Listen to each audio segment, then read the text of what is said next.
This meeting is being recorded. Bonjour, je m'appelle Renée Gendron, je suis la coordinatrice principale de PARO. PARO est un organisme à but non lucratif qui appuie l'entrepreneuriat féminin à travers le Canada.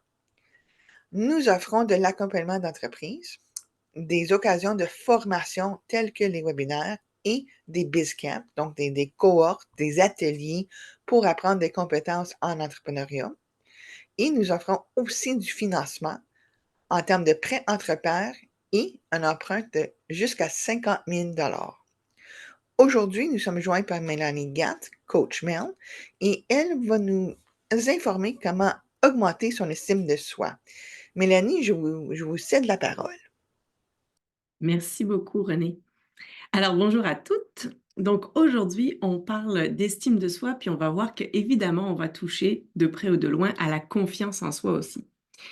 Je vais te donner beaucoup d'exercices pratico-pratiques à réaliser, beaucoup d'astuces, beaucoup d'outils, parce que c'est la fonction que j'occupe actuellement. Je suis coach en programmation neurolinguistique et aussi praticienne en hypnose. Alors, aujourd'hui, on ne devrait pas trop toucher à l'hypnose, quoique ça se peut qu'en fin de séance, si ça tente de pouvoir rentrer dans une posture d'excellence, je te ferai vivre et goûter peut-être à l'hypnose si tu le souhaites.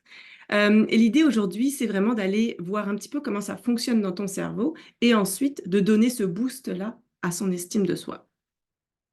Mais la première chose, c'est de se demander, OK, mais c'est quoi l'estime de soi? Fait que, si jamais je te demandais, puis je veux juste que tu saches que ce webinaire est enregistré, donc c'est important que ça reste confidentiel et que tu fasses attention à ce genre de détails de ce que tu vas livrer aujourd'hui. Mais selon toi, ce serait quoi l'estime de soi? As-tu une idée? Puis si jamais tu veux réagir dans le chat ou ouvrir ton micro, tu peux évidemment. Mais juste te poser la question à toi. OK, comment je définis l'estime de soi? Puis René nous dit la confiance d'oser. J'aime ça, c'est beau comme terme, la confiance d'oser. On est très proche effectivement. Y a-tu d'autres réactions ou idées qui viennent en tête quand on parle d'estime de soi? Qu'est-ce que ça pourrait être selon toi? Se respecter. Ouais. S'apprécier. Se sentir belle. C'est beau, hein, tout ça? Savoir ses limites, Rosette, oui, exact. Savoir ses limites. La valeur que l'on se donne. Et tout ça, c'est vraiment très proche. Regardez un petit peu les choses qu'on définit, la façon dont on définit en ce moment. C'est la valeur que l'on s'accorde. Effectivement, c'est l'idée que l'on se fait de soi. Alors, le cher William McGrain, lui, disait, l'estime de soi est quelque chose de très simple. C'est le respect, puis on revoit ce que vous venez de dire, hein, dans s'apprécier, se sentir belle, c'est le respect que vous avez et que vous ressentez pour vous-même. Et c'est là que c'est très important de se dire, OK, donc si c'est si simple que ça, si ce respect qu'on a pour soi-même, si cette appréciation qu'on a pour soi-même, c'est ça l'estime de soi, qu'est-ce qui fait que on n'est pas tous égaux face à l'estime de soi? Qu'est-ce qui fait que certains en ont plus que d'autres? Eh bien, ça, c'est parce que l'estime de soi, elle est relationnelle. Elle est relationnelle et ça veut dire à ce moment-là que l'estime de soi, elle va puiser sa source dans notre enfance, dans la relation qu'on a avec nos parents, nos tuteurs, les gens qui nous entourent, hein, ce qu'on appelle les personnes qui sont représentatives autour de nous. Et ça va être aussi, on va le voir dans la façon dont on a été valorisé, encouragé, reconnu.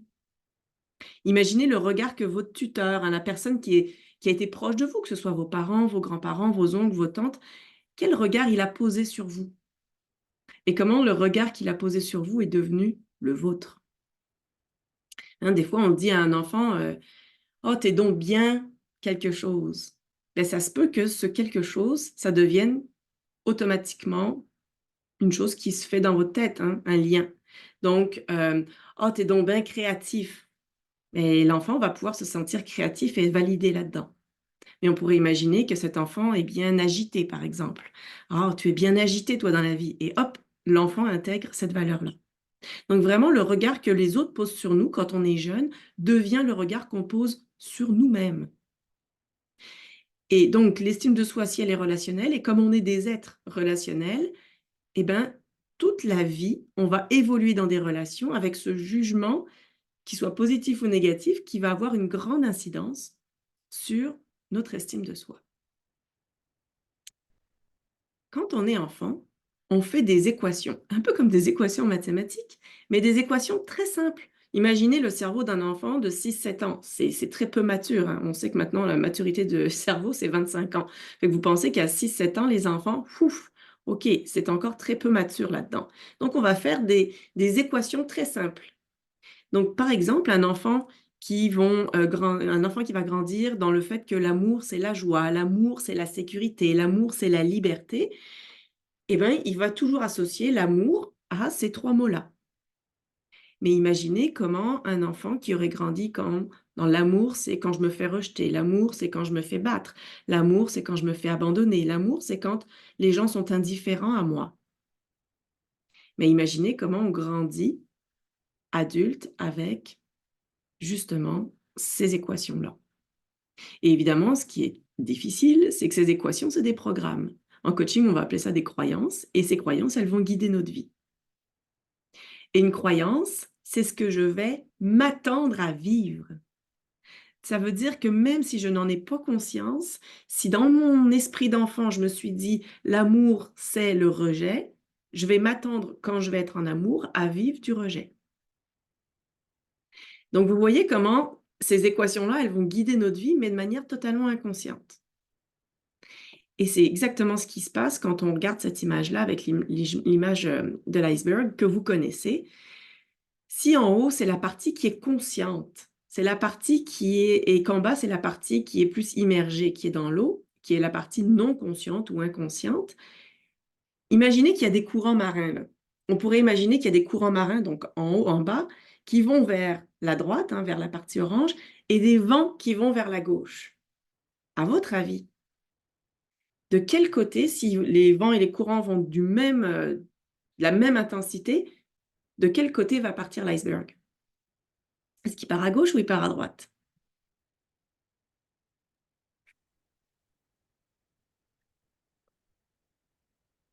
Oh, Leïla, je t'ai pas entendu. C'est une question de physique, là. J'essaie de réfléchir parce que l'iceberg, il y a Ouais, une alors on va pas trop partie. dans la physique, tu Oui, connais bah, ma façon d'être. oui, oui. Non, mais là, le gros de l'iceberg, il est en bas. Ouais, Donc, effectivement, s'il a la même force avec le même poids, ça devrait partir du côté non conscient, quoi. exactement, absolument. Donc, puis tant mieux si la physique va pouvoir, confirmer, mon image, mais l'idée, c'est qu'effectivement, ça va aller vers la partie qui va opposer la plus grande prise, donc la partie la plus grosse, la partie inconsciente. Ça veut dire que, par définition, tout ce qui se trouve dans la partie qui est non consciente, ça va nous amener à chaque fois là où on ne sait pas qu'on va aller. C'est terrible. Donc imaginez que tout ce qui se trouve dans cette partie non consciente qui s'est construite sans qu'on en ait conscience et que c'est ça qui nous drive. Alors, c'est pas un petit peu décourageant peut-être à première vue comme ça et en même temps, on peut se dire que c'est une façon, une occasion d'aller plonger notre regard ailleurs pour voir justement cette partie non consciente. Puis c'est ça qu'on va faire aujourd'hui. On va aller regarder c'est quoi qui est en arrière de cette partie non consciente ou inconsciente. L'image que j'aime beaucoup donner, c'est l'image de la radio enjouée et de la radio critique. Donc, on peut imaginer que l'estime de soi, vu qu'elle se passe beaucoup à l'intérieur de nous, on va appeler ça une sorte de dialogue intérieur, hein, comme le petit hamster qui s'arrête jamais, qui nous parle, qui se parle. Et il va y avoir 2 types de dialogue intérieur. Le premier, qui est la radio enjouée, hein, je suis belle, je suis intelligente, je suis forte, je suis souriante, je suis dynamique. Et la deuxième, la radio critique, ouf, je regrette d'avoir fait ça, je suis nulle, je suis idiote, allez, ça tombe toujours sur moi, j'aurais pas dû faire ça, etc. Moi, je suis curieuse, là, dans quel dialogue intérieur vous êtes le plus souvent, vous? Est-ce que vous êtes plus dans la radio enjouée ou la radio critique? Est-ce que c'est un mix des 2? Est-ce que ça dépend des jours? Est-ce que c'est un 80-20? Où est-ce que vous vous situez à vous? Êtes-vous plus, dans la radio enjouée, à vous féliciter? Au contraire? «Ah, des fois, je suis pas mal plus critique, là». Nathalie qui dit 70 à en jouer et 30 critiques. C'est bon. René, elle va prendre cet exercice à faire pour la prochaine fois, puis elle va faire OK, là, je porte attention maintenant. Excellent, c'est bon. C'est très important. Portez attention, effectivement, à votre dialogue intérieur. Et on verra plus tard qu'on peut en faire une astuce pour booster son estime. Je vous amène un petit peu plus loin dans les fameux ennemis de l'estime de soi. Donc, il y a 4 ennemis qu'on peut officiellement reconnaître contre l'estime de soi. Le premier, c'est la fameuse folie comparative. Ici, on dit souvent, quand je me compare, je me console, mais il y a des fois où quand je me compare, je me console pas du tout. Au contraire, ça vient plus m'alourdir qu'autre chose. Je me sens inférieure, l'autre est une menace à mon estime parce qu'il est meilleur que moi, je suis poche, je suis pas bonne par rapport à lui, et ça me console pas. À ce moment-là, je développe pas une bonne image de moi. On peut imaginer, on a souvent parlé des jeunes filles qui regardent des magazines et qui ne se reconnaissent pas au niveau corporel. Je développe pas une bonne image de mon corps quand je vois des filles dans les magazines qui ne me ressemblent pas. Je développe pas une bonne image de moi quand je suis pas choisie la première dans une équipe de sport à l'école, par exemple. Toutes ces genres de choses-là, ça ne m'aide pas à développer une bonne image quand je me compare. On verra une astuce tantôt, comment enrayer un petit peu cette folie comparative-là. J'ai une cliente qui récemment voulait faire un retour au gym, au sport, et elle se dit, je peux pas, parce que quand je pousse la porte du gym, je vois toutes ces personnes qui sont bien habillées, qui sont en shape totale, qui sont capables de courir sur le tapis pendant longtemps, qui sont capables de prendre des poids pendant longtemps, et moi, pas capable. C'est mon premier jour de gym. Je suis pas là. Je me sens pas comparable avec ces personnes-là. On verra une astuce tantôt sur comment revenir au gym ou autre chose pour éviter de se comparer. Deuxième ennemi de l'estime de soi, c'est le manque de confiance en soi. On va en parler un petit peu plus tard de la confiance, mais une personne qui manque de confiance, elle va être très prudente. Et je pense que tantôt, il y a quelqu'un qui disait que la confiance dosée, c'est René qui disait ça, l'estime, c'était la confiance dosée. La confiance, c'est oser. Et donc, quand tu manques de confiance, ben, tu es prudente, tu manques d'audace. Et évidemment, vous savez que c'est le perfectionniste un petit peu qui, lui, va se dire, OK, tout est parfait, je peux agir. Sauf qu'on le sait que c'est jamais parfait. Donc, qu'est-ce qui se fait?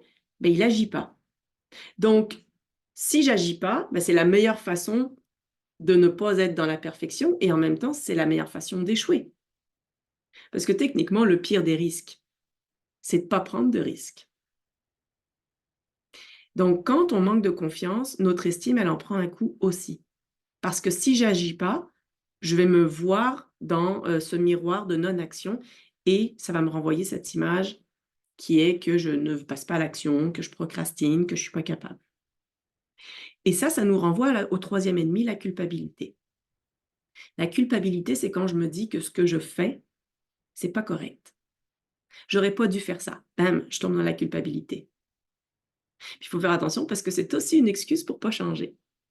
Quand je me sens coupable, il y a le fait que, ah ben si au moins je culpabilise, c'est quand même que je suis correct. Donc techniquement, culpabiliser, ça pourrait devenir une stratégie pour dire, ben c'est correct que je le fasse pas parce que comme je sais que je suis pas correct, ben mon estime de moi est quand même pas pire. Fait que vous voyez comme un effet pervers, une sorte de cercle vicieux qui fait que je suis quand même un peu correct si je pense que je suis pas correct. Mais évidemment, sur notre estime, ça marche pas. Et je fais la différence avec le dernier ennemi qui est la honte. La honte, c'est un petit peu comme la culpabilité, mais au lieu de dire j'ai honte de ce que je fais, je suis coupable par rapport à ce que j'ai fait, ce que je fais n'est pas correct. La honte, c'est ce que je suis n'est pas correct. Je ne suis pas correct. Je vais même aller plus loin, je ne suis pas digne de vivre ou de vivre ça. J'ai honte de ce que je suis. Donc, on est vraiment dans l'identité à ce moment. Pour tous ces ennemis-là, on a des astuces que je vais vous dévoiler un petit peu plus tard qui vont vous permettre de passer à l'action puis d'aller par-dessus ça. On arrive à la fameuse idée entre estime et confiance en soi. La différence entre les deux. On l'a vu que l'estime de soi, elle est relationnelle. Elle naît dans la relation. La phrase qui peut la caractériser, c'est « je suis Ça, c'est l'estime de soi. Je suis. La croyance des personnes qui ont une bonne estime de soi, c'est je mérite le meilleur. Je mérite le meilleur. La confiance en soi, elle n'est pas dans la relation, elle naît dans l'action. Sa phrase à elle, c'est je fais. Donc, on a la relation d'un côté, l'action de l'autre. Je suis, je fais. Et dans les phrases, je mérite le meilleur. Et la confiance en soi, c'est je peux obtenir le meilleur. Alors, on pourrait imaginer que quelqu'un qui a une bonne estime et une bonne confiance pourrait se dire tous les jours, je mérite le meilleur et je peux l'obtenir. Je mérite le meilleur et je peux l'obtenir. Ça, s'il y a une phrase que vous pourriez mettre sur votre frigo, partout là où vous le voyez tous les jours, dans votre miroir, je mérite le meilleur et je peux l'obtenir. À ce moment-là, vous commencez à booster votre estime et votre confiance en soi, en vous. Évidemment, vous allez me dire, bah oui, mais Mélanie, on connaît souvent qu'il y a un déséquilibre. Des fois, j'ai plus d'estime et moins de confiance. Des fois, j'ai plus de confiance et moins d'estime. Qu'est-ce qui arrive à ce moment-là? Vous connaissez probablement le syndrome de l'imposteur. Ça, c'est un mot qu'on utilise souvent. Eh bien, le syndrome de l'imposteur, c'est justement quand on a assez peu d'estime de soi, mais assez de confiance. J'ai des compétences, je fais, j'agis, mais je ne me valorise pas par mes compétences. Donc, je suis capable d'agir. Le syndrome de l'imposteur, c'est souvent des gens qui vont passer à l'action, mais qui ne s'arrêteront pas sur le ressenti en disant « Oh, je suis fière de moi ». Cette partie-là, elle ne passe pas. Donc ça va être vraiment un signe très fort du syndrome, c'est que j'ai une confiance dans mes compétences, je sais de quoi je suis capable, mais par contre, pour me reconnaître au niveau identitaire, c'est plus difficile. Alors que l'inverse, quand j'ai une bonne estime de moi, je sais ce que je vaux, je connais ma valeur, mais que je ne passe pas à l'action, je reste très prudent, on va parler d'idéaliste. Un des idéalistes extraordinaires qu'on connaît, vous connaissez probablement, c'est Jules Verne. Jules Verne qui est un voyageur qu'on appelle de salon. Il n'a pas voyagé dans sa vie. Il n'a jamais pris une montgolfière pour faire le tour du monde. Jamais ça. Il est toujours resté dans son petit salon pour écrire. Mais lui, il avait une grande estime, il savait comment la valeur qui s'accordait. En revanche, il n'avait pas la confiance pour sortir et pour aller expérimenter, pour faire, pour passer à l'action. Donc, vous voyez comment, des fois, on a besoin d'un petit peu plus d'estime à remonter et des fois un peu plus de confiance. Moi, je suis curieuse, vous êtes de quelle gang? Est-ce que vous êtes plus dans les Jules Verne, c'est-à-dire j'ai une bonne estime, je sais ce que je vaux, mais c'est difficile pour moi de passer à l'action? Ou au contraire, vous passez à l'action, mais par contre, vous avez de la misère à reconnaître vos bons coups finalement? De quelle gang vous êtes? Jules Verne ou imposteur? Idéaliste ou imposteur? Puis encore une fois, des fois, ça pourrait dépendre des jours, ça pourrait dépendre des actions. Ouais, effectivement. Ouais. Et c'est intéressant de se poser des questions. Fait que quand vous aurez fait un bon coup, vous demanderez. Vous demanderez est-ce que je suis capable de reconnaître mon bon coup? Puis combien de temps ça dure la reconnaissance de mon bon coup? Est-ce que ça dure 1 minute? Ou est-ce que je suis capable de me taper sur l'épaule bravo pendant 1 mois avec ça? Puis vous verrez aussi que il y a des personnes pour qui se disent bah oui, mais bon, c'était facile. C'était facile, il y a rien d'extraordinaire dans ce que je viens de faire. Mais ça, c'est aussi du syndrome de l'imposteur. Donc, il y a rien d'extraordinaire, c'est facile, effectivement. C'est peut-être facile pour toi, mais c'est peut-être pas facile pour quelqu'un d'autre. Fait que dans ce temps-là, tu pourrais te mettre dans les souliers de quelqu'un d'autre pour qui ce serait peut-être moins facile. Et là, tu verrais comment, oh ben finalement, c'était quand même un petit exploit ce que j'ai fait hier. Il y a des gens qui se disent, bah oui, donner un webinaire, il n'y a rien là. Et en même temps, je sais pas, moi, si je mettais ma mère ici, je pense qu'elle serait moins à l'aise. Fait que finalement, je peux me taper dans le dos de faire un webinaire aujourd'hui. Et vous voyez comment, des fois, on a tendance à se comparer à plus grand, mais pas à quelqu'un qui ne le ferait pas. Pour vous donner un exemple, dans la fameuse comparaison, la folie comparative, quand j'ai commencé à faire de la course à pied il y a quelques années, je prenais un cours de course à pied. Alors on courait, notre objectif c'était de courir 5 kilomètres, mais on commençait par marcher, courir. C'était vraiment ridicule, hein. C'était 1 minute on marche, 1 minute on court, oups, on a arrêté, bon. Puis moi je courais de manière très lente. J'étais très, très lente, une vraie tortue à courir. Et en même temps, je disais ça à mon chum, je disais: «Oh, je suis toujours la dernière quand je cours». Il me disait: «Mais Mélanie, est-ce qu'il y a des gens qui sont revenus ou qui ont abandonné depuis la dernière séance?» Oh, je dis: «Non, la moitié des gens ont abandonné, on est à la 4e séance, la moitié des gens ont abandonné là». Il dit: «Donc tu es pas la dernière». Je suis comme: «Oh, j'aime ça». J'aime cette vision des choses, effectivement. Je suis la dernière dans la course, mais il y a la moitié du groupe qui a abandonné. Donc j'étais vraiment pas la dernière. Fait que tu sais, c'est de voir à quoi tu te compares dans la vie. Fait qu'on passe tout de suite, parce que là, on a fait beaucoup de théorie, on passe aux astuces. Fait que là, prends des notes. De toute façon, le webinaire est enregistré. Ça va vraiment être intéressant pour, OK, on booste ta confiance et ton estime aujourd'hui.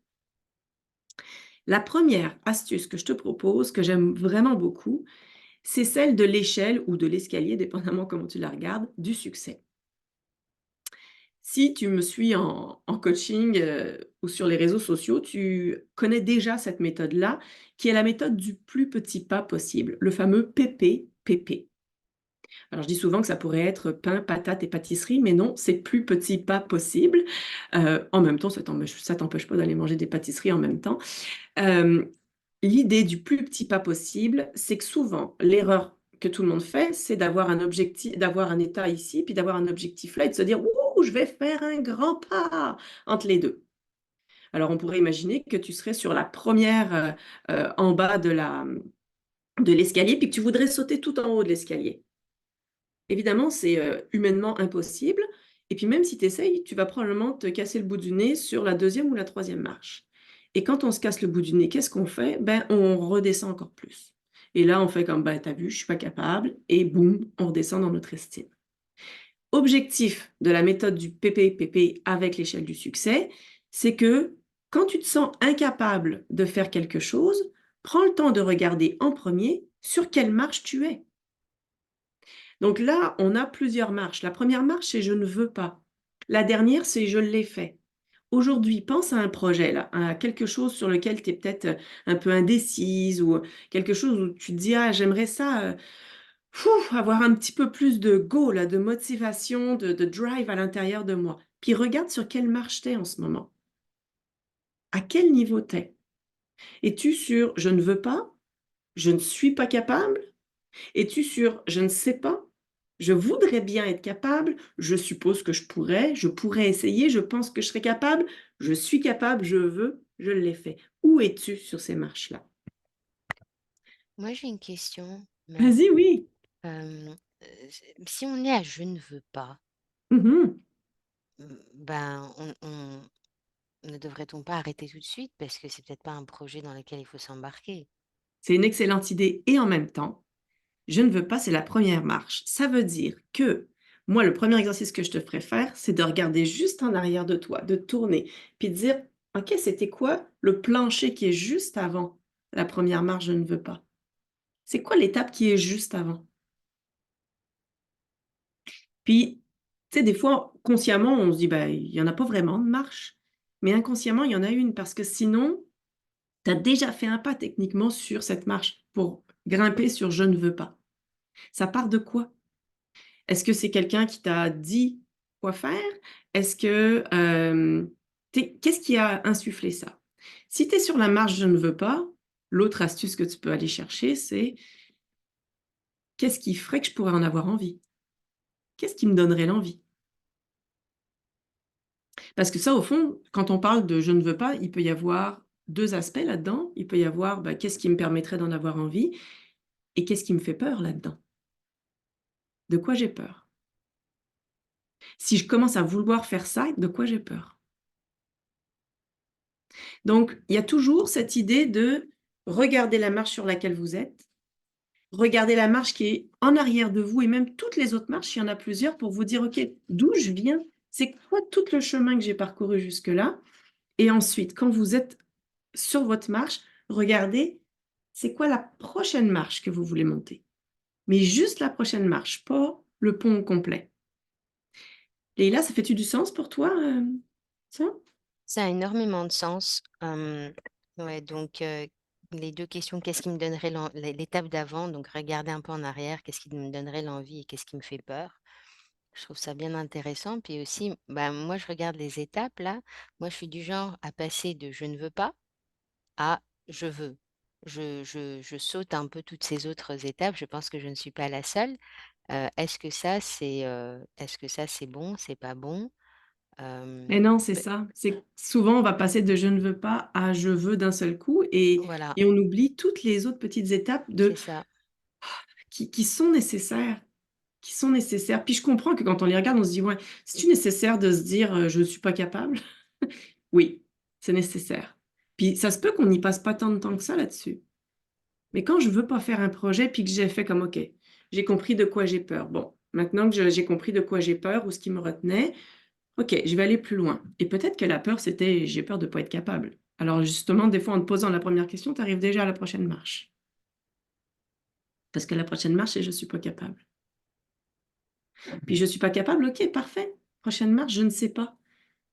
De quoi j'aurais besoin pour savoir à ce moment-là? Fait que donnons-nous toujours l'idée de la suite, hein. Quand je ne veux pas, de quoi j'aurais besoin pour vouloir? Quand je suis pas capable, de quoi j'aurais besoin pour être capable? Quand je ne sais pas, de quoi j'aurais besoin pour savoir? Quand je voudrais bien être capable, de quoi j'aurais besoin pour être capable? Et hop, on remonte les marches tranquillement les unes après les autres.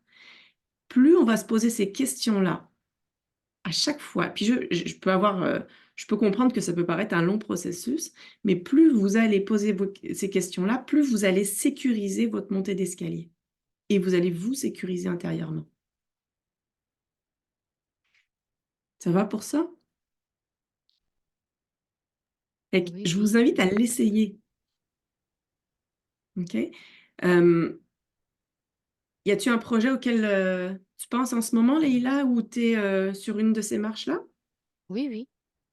C'est pour ça que je disais, si jamais je me décide, je suis dans «je ne veux pas» pour ce OK. projet-là en particulier et si jamais je me décidais donc, je ne me pose pas toutes ces bonnes questions.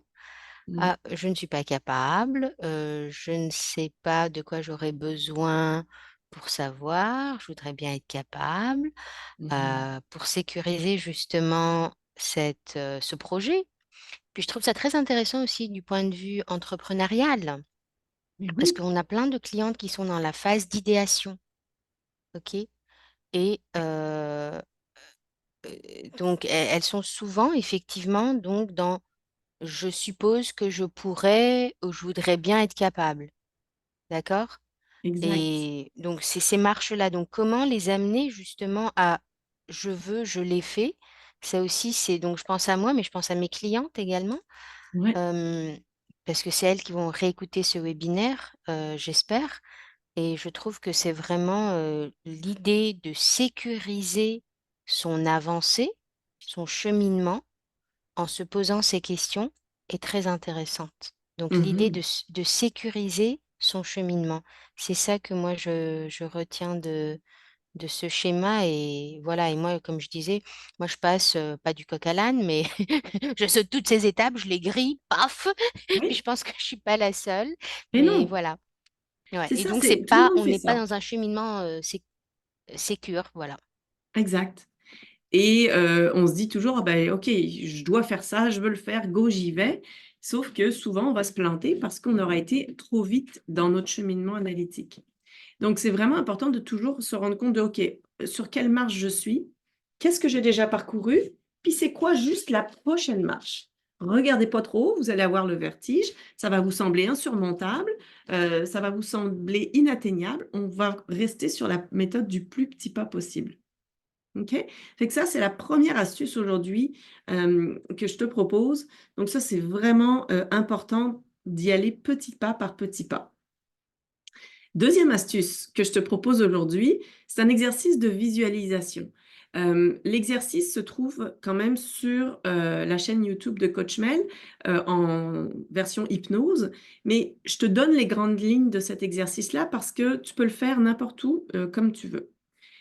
L'idée aujourd'hui, c'est de penser à une personne que toi, tu estimes particulièrement. Ça peut être une personne que tu connais, ça peut être une personne, personnalité publique qui ne te connaît pas, mais que toi, tu connais.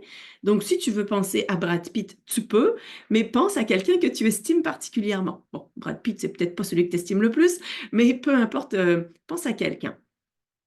Et cette personne-là, tu es en train, imagine, toi, d'écrire ta biographie, parce que tu es rendu là dans ta vie, tu écris ta propre biographie et tu parles des gens que tu estimes particulièrement, et là, tu commences à écrire une page sur la personne à laquelle tu viens de penser. Et tu sais, des fois, quand on écrit, on peut lever les yeux un petit peu et regarder par la fenêtre et s'apercevoir que la personne à laquelle tu penses est juste là, derrière la fenêtre. Et ce qui va être extraordinaire, parce que c'est un petit peu toujours extraordinaire en hypnose, c'est que tu serais capable de te mettre dans les souliers de cette personne. C'est comme si tu pouvais t'amener dans les souliers de cette personne et à ce moment-là, te voir, toi en train d'écrire, mais toi étant dans le corps de la personne que tu estimes particulièrement. Et ça, c'est extraordinaire parce que je ne sais pas si tu as déjà fait ce voyage-là, mais quand tu es dans les yeux de quelqu'un et que tu te regardes toi qui es resté au bureau, tu vois des choses que tu verrais jamais. Tu vois des défauts qui deviennent des qualités. Tu vois des choses pour lesquelles cette personne te reconnaît alors que toi, tu n'avais même pas vu ça à l'intérieur de toi. Fait que c'est vraiment intéressant à faire comme exercice. C'est sûr qu'on ne peut pas le vivre encore aujourd'hui ensemble, mais je te dis, le lien il va être sur ma chaîne YouTube. Tu peux aller le vivre. C'est vraiment intéressant comme exercice à faire. Donc l'idée de ça, c'est de se voir à travers les yeux de quelqu'un d'autre. Donc, prends le temps de te voir à travers les yeux de quelqu'un d'autre et de ressentir ce que ça fait. Évidemment, ce qui est encore plus fort, c'est que quand tu sors du voyage et que tu reviens dans ton corps, dans ton énergie, et c'est que là, à ce moment-là, il y a quelque chose qui a changé. Parce que tu as découvert des nouvelles choses sur toi. Tu as découvert des choses qui étaient insoupçonnées, que les autres voient, mais que toi, tu ne vois pas. Alors, prends le temps d'imaginer ça, ce que ça pourrait être, et en même temps, tu pourrais le revivre un petit peu plus tard. Ça, c'est la deuxième astuce. La troisième astuce aujourd'hui, c'est la fameuse astuce de langage. Quand on a notre fameuse radio critique, là, notre radio critique, oh, je suis idiote, je suis nulle, ben voyons, à quoi j'ai pensé quand je disais ça. On a souvent ces petits tics de langage, là. J'ai une amie qui dit tout le temps, ben voyons donc, je suis donc ben idiote. Même si elle le dit en rigolant, foum, ça renvoie ça. Et pas plus tard que hier, j'ai repris ma mère là-dessus. Puis mon fils, qui devient un grand coach spécialisé dans le coaching parental, a repris ma mère aussi. Il a dit, ben là, arrête de dire que t'es bête. Ben oui, on s'aperçoit même pas qu'on le dit et on le dit de nous. Et on le dirait même pas à une autre personne. On est d'accord que si quelqu'un renverse quelque chose, on ne lui dirait pas, ben voyons, t'es donc bien idiote d'avoir renversé le verre. En tout cas, moi, dans ma vie, ça n'existe pas, ça. Et pourtant, on se le dit à soi. Alors, premièrement, essaye de remplacer tes jugements internes par des nouveaux mots. Ou simplement d'en prendre conscience. Simplement de prendre conscience que, bah oui, je viens de me dire que j'étais idiote. C'est un petit peu, on a tendance à se maltraiter comparé aux autres. On se traite moins bien que les autres. Si tu ne le dis pas aux autres, te le dis pas à toi. Alors, dans des situations un petit peu plus grandes, si tu as fait une erreur majeure dans ta vie, au travail, demande-toi ce que tu as appris et ce que tu es en train d'apprendre. OK, là, j'ai fait une erreur majeure au travail, j'ai publié quelque chose qui n'était pas correct. OK, qu'est-ce que je suis en train d'apprendre? Qu'il faut que je me relise plus souvent, qu'une erreur ne me fait pas mourir, que je deviens humble devant tout le monde en disant: «Ben oui, je suis vulnérable et puis ça m'arrive de me tromper». Qu'est-ce que je suis en train d'apprendre? Donc, de remplacer tous nos jugements internes par une prise de conscience de: «OK, comment je me parle à moi et comment je devrais me parler à moi?» Fait que ça, exercice pour toi aujourd'hui. Prends juste conscience, si jamais il y a un petit mot qui arrive, qui est pas très agréable à ton égard et de ta part, fais juste en prendre conscience en disant: «Ouf, OK, ça, c'était pas nécessaire de me traiter d'idiote là-dessus, là». Ça, c'était la troisième astuce. Quatrième astuce, c'est intéressant, c'est une histoire d'ascenseur qu'on a élaborée en coaching avec une cliente qui disait: ben moi, à chaque fois qu'il y a quelqu'un», c'était dans un domaine, de travail, en réunion, à chaque fois qu'il y a quelqu'un qui est très sûr de lui, qui démontre beaucoup qui est très extraverti et puis qui dit: «Oh moi, oui, je sais, je suis capable, moi, je suis capable, moi, je suis capable». Elle dit: «Moi, plus il monte, plus moi, je descends». Et j'ai dit: «Ah, c'est intéressant, cette idée d'ascenseur, hein, plus l'un monte, plus l'autre descend». Puis en même temps, je lui dis: «Tu sais qu'un ascenseur, c'est pas comme une balance. Donc quand tu as 2 ascenseurs dans une tour, les 2 peuvent monter en même temps. Ou même, il y en a un qui pourrait monter, puis l'autre rester là où il est. Ou monter juste d'un autre étage.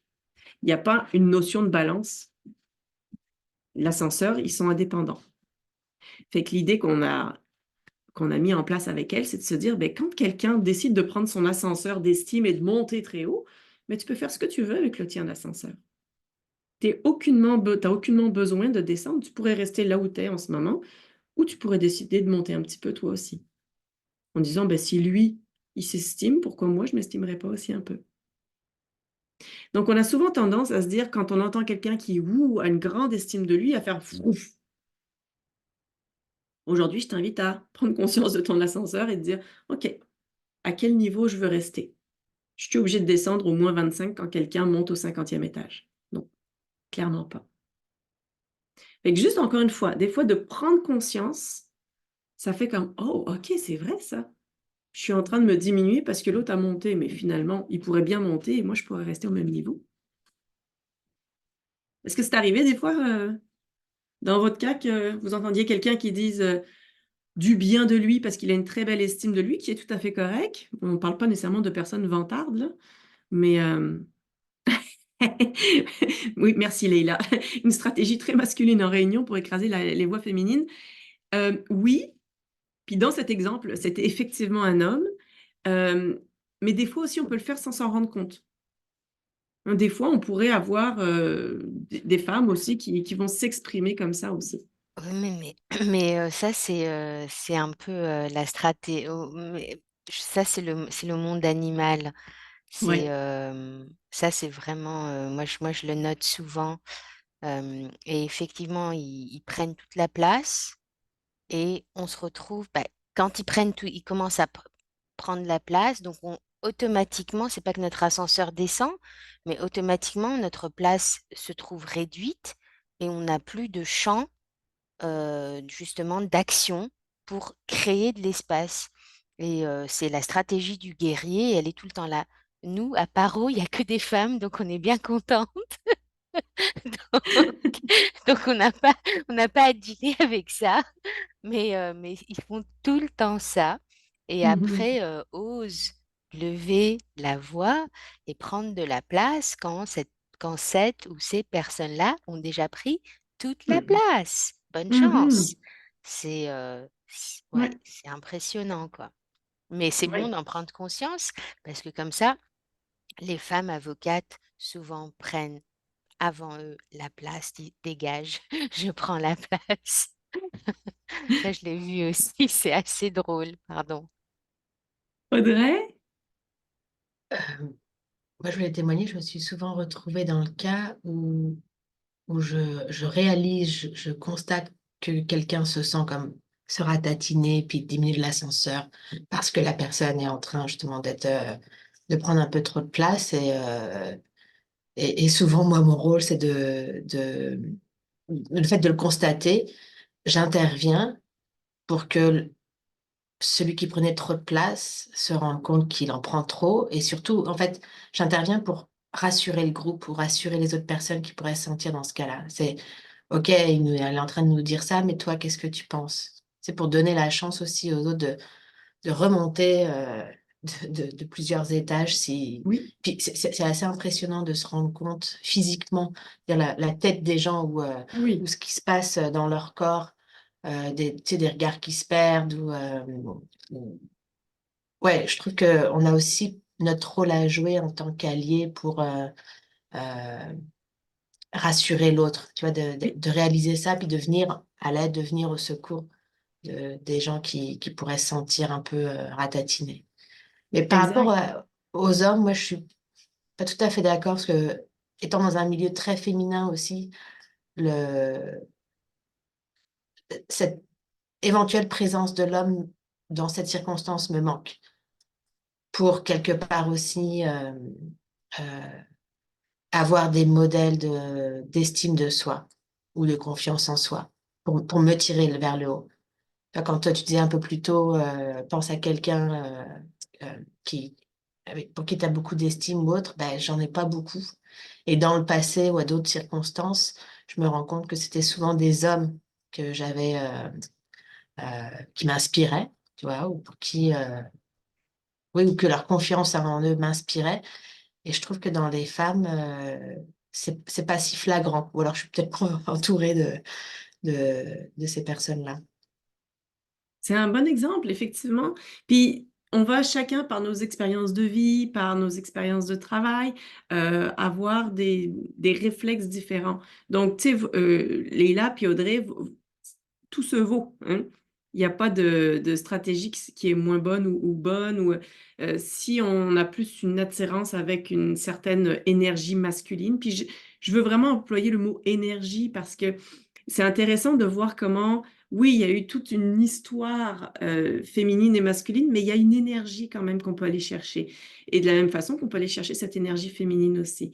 Donc, super intéressant l'histoire de l'allié aussi, hein, de se redire que, OK, quand je vois quelqu'un qui se ratatine, comment je peux l'aider à au moins remonter au niveau où il était, sinon même plus.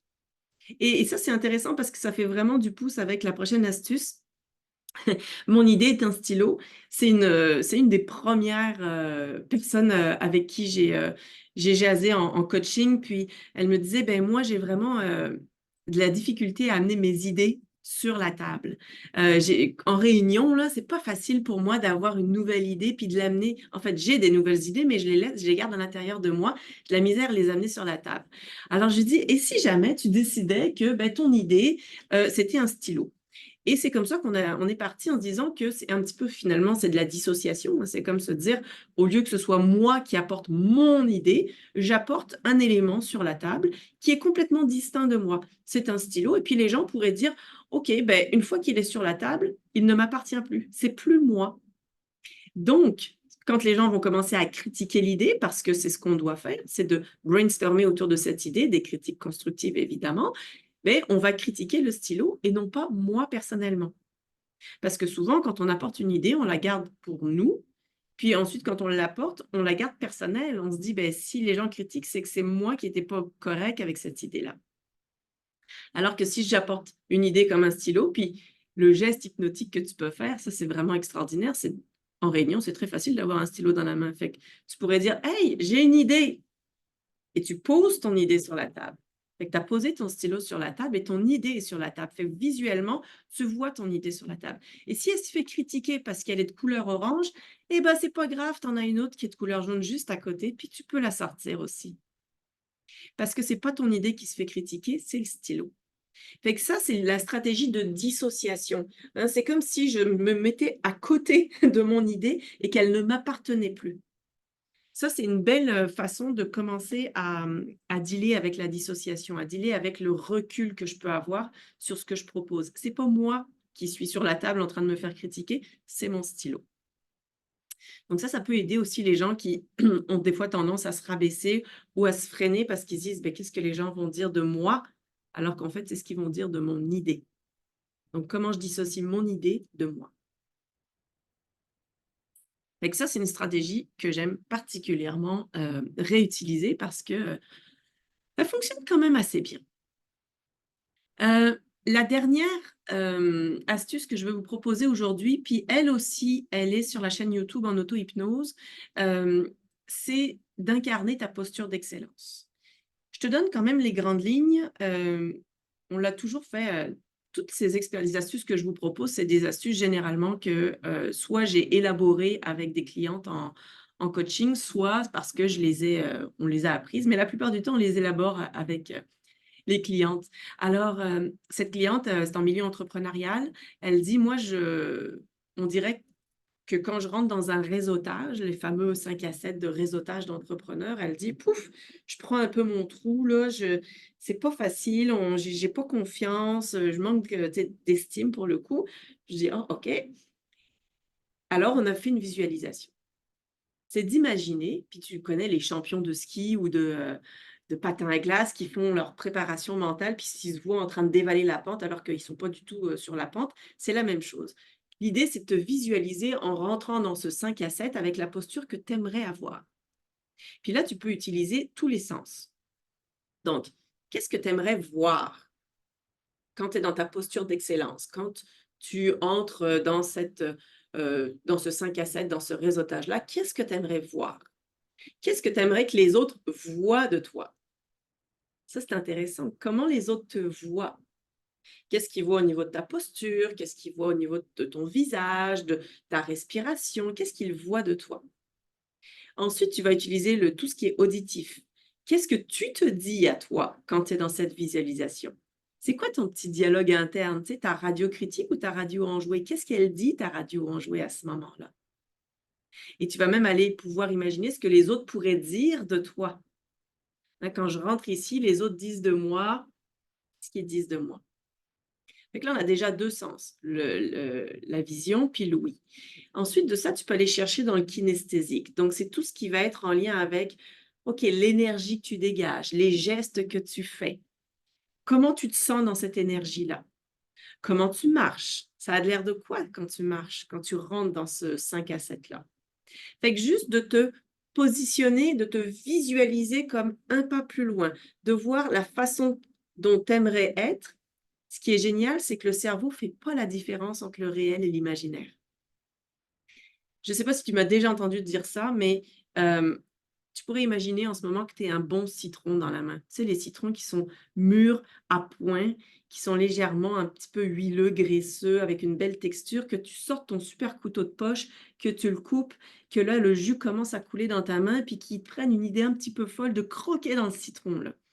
Et au moment où tu croques dans le citron, probablement qu'en ce moment, tu es en train de saliver ou de faire une grimace, ou il y a quelque chose qui vient de se passer peut-être ici. Et pourtant, on s'entend que là, en ce moment, tu n'as pas de citron dans la bouche. Ça te prouve simplement que ton cerveau ne fait pas la différence entre le réel et l'imaginaire. Donc, si tu imagines ta posture d'excellence, la façon dont tu veux être à ton meilleur dans une situation, ton cerveau ne fera pas la différence entre si c'est réel ou si c'est imaginaire. Ça veut dire que plus tu vas répéter ça dans des conditions sécuritaires, hein, tu es assise dans ton salon, et puis tu vas simplement repenser au 5 à 7 qui s'en vient, puis te voir rentrer, tout visualiser ça. C'est totalement sécuritaire. À ce moment-là, ton cerveau, lui, il est super en accueil et en ouverture parce qu'il sait qu'il craint rien. Et pourtant, c'est comme une gymnastique qu'il commence à faire. Donc ça, c'est vraiment extraordinaire. Si tu n'as jamais essayé la visualisation, je t'invite à l'essayer. C'est très sécuritaire pour ton cerveau et ça compte comme si c'était vrai pour lui. Donc, on peut le leurrer un petit peu comme ça. Donc ça, c'est toutes les astuces que j'ai pour toi pour augmenter estime et confiance de toi. Question pour toi. À la lumière de tout ce que tu viens d'entendre, qu'est-ce comment tu te sens? Puis quelle est l'astuce que tu vas mettre en place en premier pour toi? Puis si tu écoutes le webinaire en replay, ce qui va être intéressant, c'est de prendre un engagement. Te dire, OK, aujourd'hui, je m'engage, suite à ce webinaire, à quoi tu t'engages? Puis si tu es aujourd'hui en direct avec nous, tu peux le marquer ou tu peux nous le partager, mais tu t'engages à quoi aujourd'hui? Et souviens-toi du plus petit pas possible. On ne s'engage pas à monter l'Everest demain matin. On s'engage à quoi? À quoi tu vas t'engager aujourd'hui? Alors, prends le temps d'y penser, puis si tu veux nous le partager, tu peux nous le partager. À quoi tu t'engages aujourd'hui? Ben moi, de mon côté, ça va être le PPPP. Ouais, Oui, oui, good. pâtisserie, petit pain et non, je fais des farces. Ça va être le PPP. Ça m'arrête. Moi, c'est ça. Je suis idéaliste, visionnaire, et ça me bloque. Et je suis tout à fait comme Léla. Je passe de la première marche à l'avant-dernière marche. Et, euh, et aussi c'est, je vais garder ce webinaire-là en mémoire pour quand je suis dans un mode tu sais, que tu te rabaisses, là, comme t'as pas fait ça, puis t'as pas fait ça. Mhm. Tu sais, la procrastination, tout ça, je vais essayer de penser à toi, Mélanie, pour me sortir de mon iceberg. Oui, puis si on procrastine, hein, parce que je lis aussi Audrey qui dit, je m'engage à moins procrastiner. Alors la coach en moi dirait, OK, si on le mettait au positif, ça donnerait quoi?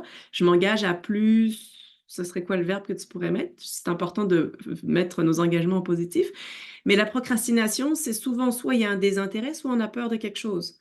Donc, s'il y a un désintérêt, ben, soit on est capable de le déléguer à quelqu'un ou de mettre quelque chose qui va bien avec. Tu sais, j'ai quelqu'un qui aime pas du tout faire le ménage, mais elle dit quand je mets de la musique, ça m'aide. Parfait. Ou quand je mets un podcast, ça m'aide. Parfait. Donc ça, c'est, tu sais, si tu procrastines, c'est pas une tâche super le fun de faire le ménage, mais tu peux t'ajouter quelque chose. Par contre, si tu procrastines sur, je sais pas moi, ton rapport d'impôt, on est là-dedans en ce moment, mais que c'est pas par des intérêts, mais que c'est par peur de voir des chiffres, par peur de se tromper, par peur. C'est quoi la peur qui est en arrière?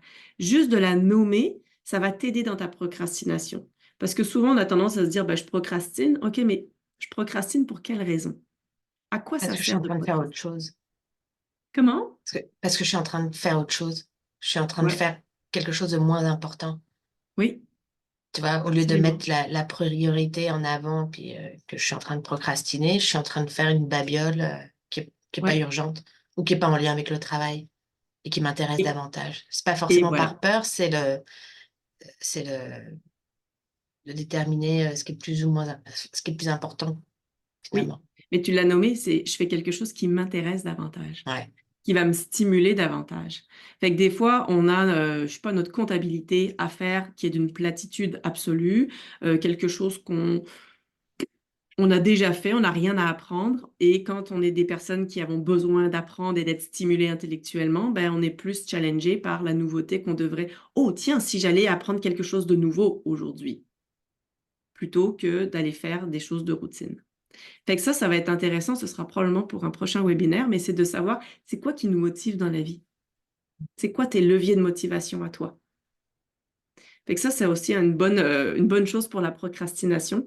On pourra en reparler dans un prochain webinaire. Good. Alors, vous vous êtes engagé donc à prioriser, si je reprends les mots d'Audrey. Rosette a essayé la posture d'excellence et à faire des petits pas. Nathalie à faire des petits pas aussi. Leïla, tu t'es engagée à... Euh, je vais être ambitieuse. J'aimerais vraiment essayer. Je vais faire j'étais en train de réfléchir, de me dire, je vais aller imprimer en couleur l'escalier et le plastifier et le mettre quelque part où je peux le voir, parce que vraiment ralentir un peu et réfléchir, c'est ça, ralentir. Comme Nathalie, il faut pas que je passe de A à Z. Exact. Voilà, Tu m'as fait une ou copie, à Léla? X. Hmm. Oui, Léla, tu oui, m'as oui, fait une avec copie? plaisir. Non, OK. vraiment, vraiment, parce que je trouve que c'est tellement, tellement important. Puis j'aimerais en fait la partager aussi avec mes clientes entrepreneurs qui sont en phase Mm, d'idéation ou de start-up, parce que voilà, quelque part, on est là-dedans. Puis l'autre mhm. astuce, là, je vais être ambitieuse, si je peux, cette posture de visualisation Oui, justement.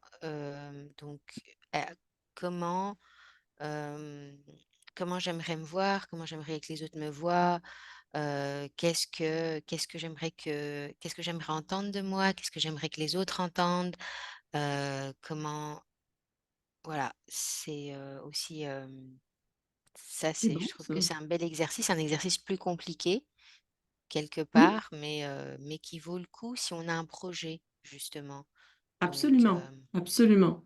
ouais.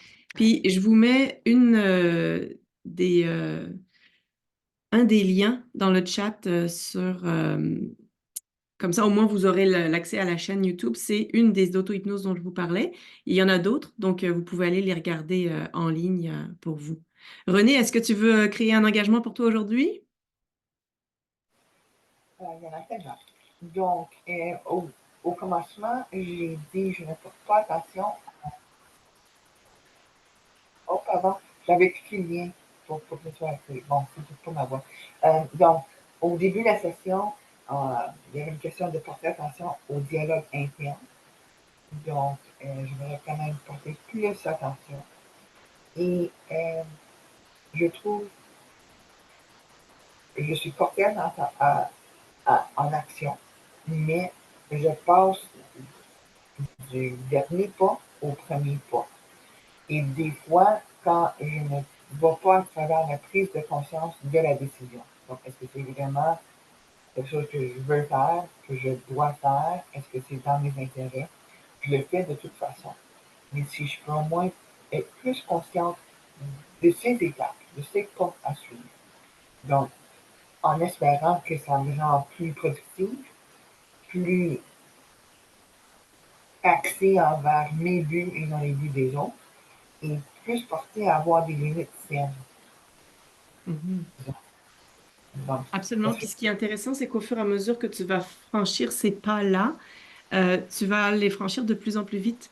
Donc ça, c'est vraiment excellent. C'est une très bonne pratique, hein. Il y a des avantages à faire ça. C'est pas juste long, c'est que ça va vous permettre de le voir de plus en plus et de mieux en mieux. Donc c'est excellent. Excellent. Merci beaucoup à vous qui étiez là aujourd'hui en direct et à tous ceux qui auront regardé. Ça va me faire plaisir de continuer à jaser avec vous. Puis, il va y avoir d'autres webinaires où je vais être présente aussi avec vous. J'ai merci bien hâte, Mélanie, de te retrouver dans d'autres webinaires. J'ai bien aimé le sujet aujourd'hui et ta présentation était excellente. Merci, Nathalie. Donc, Mélanie Diaz, merci encore d'avoir partagé une partie de votre matinée avec nous. Euh, pour les participants, je suis fière de noter que Taro offre des webinaires francophones à chaque mercredi à 9h30. Des fois, dépendant de l'animatrice, euh, il y a une série de webinaires par classe. Donc, je vous demande s'il vous plaît de garder un coup d'œil sur notre horaire. Je vais mettre le lien de notre horaire francophone dans le chat. Nous avons aussi un bulletin, un infolettre que vous pouvez vous abandonner. Et ça sort la première semaine du mois, et donc vous pouvez quand même planifier votre mois. C'est aussi une occasion pour réseauter avec d'autres femmes francophones à travers le pays. Donc, Mélanie, encore une fois, merci beaucoup. Et je vais arrêter l'enregistrement.